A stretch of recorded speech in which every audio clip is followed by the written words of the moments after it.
Did you ever hire someone and it didn't work out? Did you ever repeat that mistake more than once that you care to admit? Yeah, I think we all have. And I like to refer to those as a bad hire or mishire. You might have another name for them. But Forbes estimates the average mishire rate in the United States is between 40 and 75%. So even on the low end of that spectrum, almost 1 out of every 2 people that you hire is going to be a mishire. And the reason these mishire rates are so high is that companies don't have any interviewing standards or proven processes in place. I mean, a mishire can cost a company anywhere between $100,000 and upwards of $1 million. But when you're a $1 billion company, leaks like that kind of go unnoticed. But what if you're a $50 million company, $10 million, $5 million, or a $1 million company? Leaks like that can cause irreparable damage to your brand and your business. So today, I want to teach you how to improve your hire rate from a 40 to 75% mishire rate to a 90% or better success rate. So let's dive into the 7-step framework that is going to allow you to hire the best people with pinpoint accuracy. First step is create a job scorecard. This is where you define the role, accountabilities, and first-year outcomes. Define the character attributes of the ideal candidate. Define the required and preferred competencies, skills, talents, and experience. This can be a simple spreadsheet you create in Excel that defines everything you're looking for in a candidate. I mean, it's a blueprint. So if you're looking for a systems engineer, you have all the qualities and the talents and the skills and the competencies for the systems engineer, or a web developer, or a marketing manager, or a director of sales. It doesn't matter. You're creating a blueprint for the type of person that is going to fit into this role, and it's basically going to allow that person to succeed in the role because it's going to identify everything that they're going to be responsible for. It's going to identify all of their character attributes. It's a blueprint for success. So let's move on to master step number 2, creating a job proposition. Now, a job proposition is essentially, it's a job posting, but I like to use the term job proposition because you are proposing something to prospective candidates. And instead of a normal job posting where they basically cut and paste all the responsibilities for the position and just stick them in there and then post it online, a job proposition is written in a way that attracts candidates. It pulls in all the A players that you're looking for, the like-minded people, the people who are going to excel, and it simultaneously pushes away all the people that this position isn't right for. Now, when I started off this video, I wanted to teach you how to avoid a mishire. This is where mishires begin, by inviting the wrong people into your interview processes, your prospecting funnel.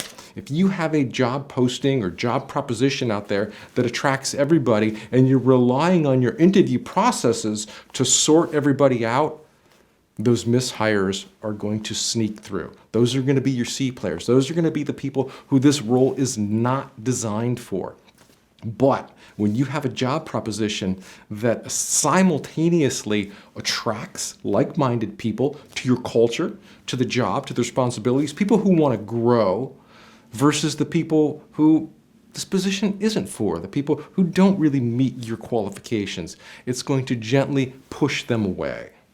So job proposition is very important, and this takes time to create. You can't just create this document in 10 minutes. This will take hours to craft because it's an elegant document that is reaching out to people. It's encouraging them to apply to your company. It's letting them know that this is a place that they can grow. This is a place they can learn. They can develop themselves. This is a place where they can contribute. This is a place that they'll be held accountable for. These are the kinds of things that we want to do. These are the kinds of places that we're going. This is our direction. This is our vision. And when you put all of those elements out there, that is attracting the right kind of people into your company, into your culture.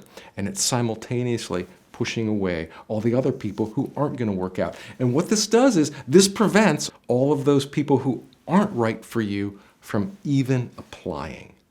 And that is one of the key steps right there in avoiding mishires.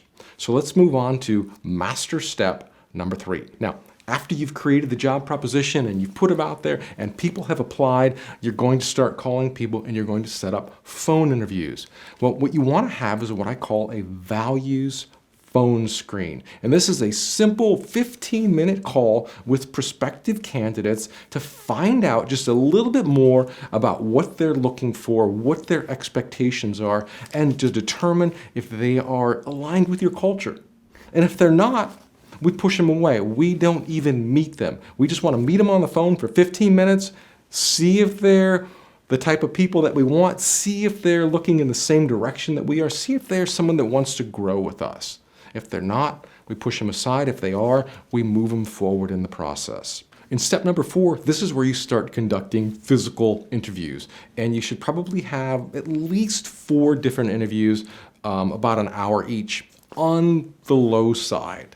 And this is where you'll have competency interviews where you'll be interviewing people and asking them questions, but not just any questions. You want to ask them questions that are going to be tied back to that scorecard that you created in step 1, because the scorecard is a blueprint for who we're looking for. So now we're going to create a list of questions that validate whether someone is a match for our blueprint or our job scorecard or not. And this is where we have another check and balances, and we either accept people and we let them continue on in the interview process, or we push them aside and we say, you know what, you're just not right for this.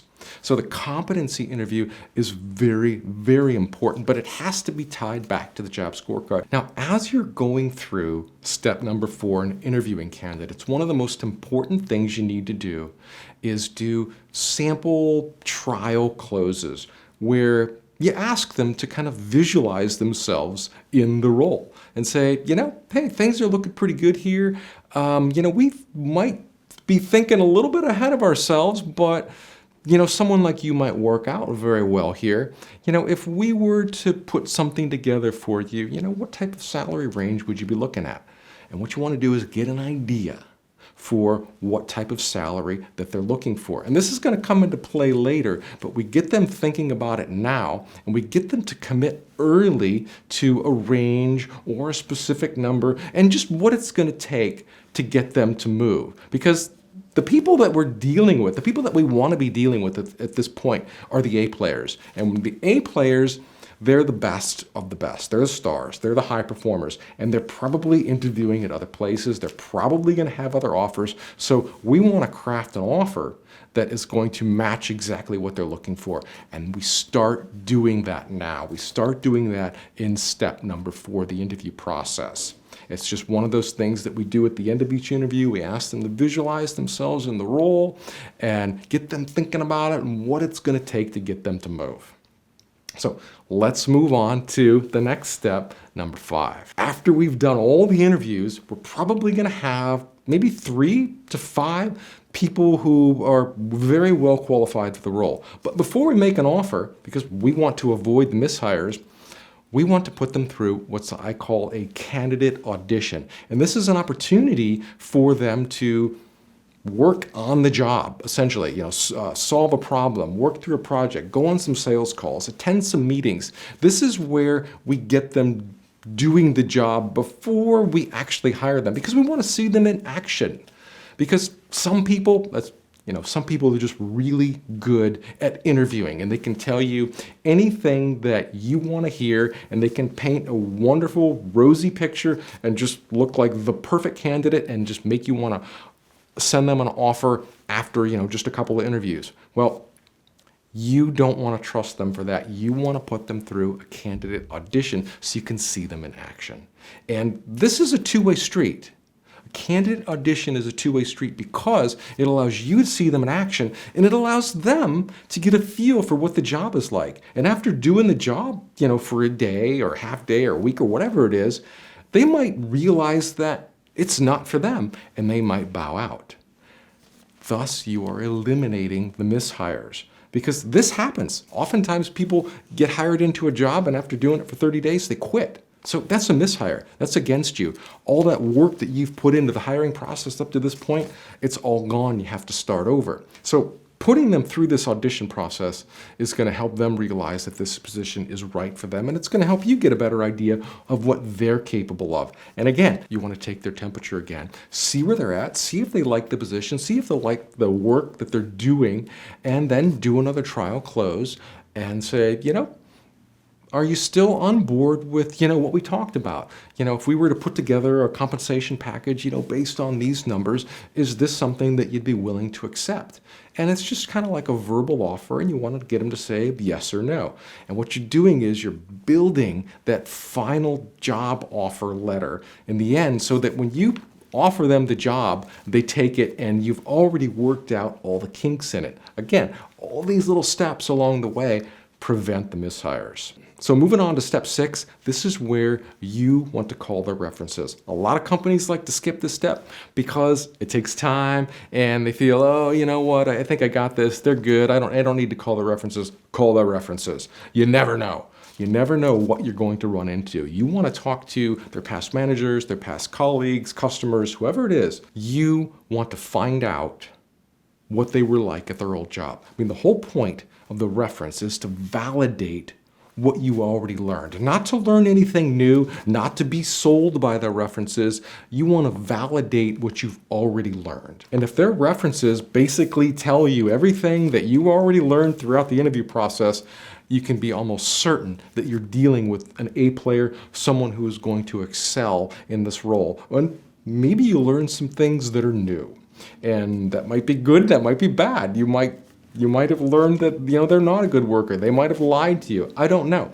But the whole point is to have those references and to call them. And more than anything, you need to do it yourself. Don't farm this out to HR. Don't farm it out to anybody else. You need to be the one, because you're the hiring manager. You're the one that's going to work with these people.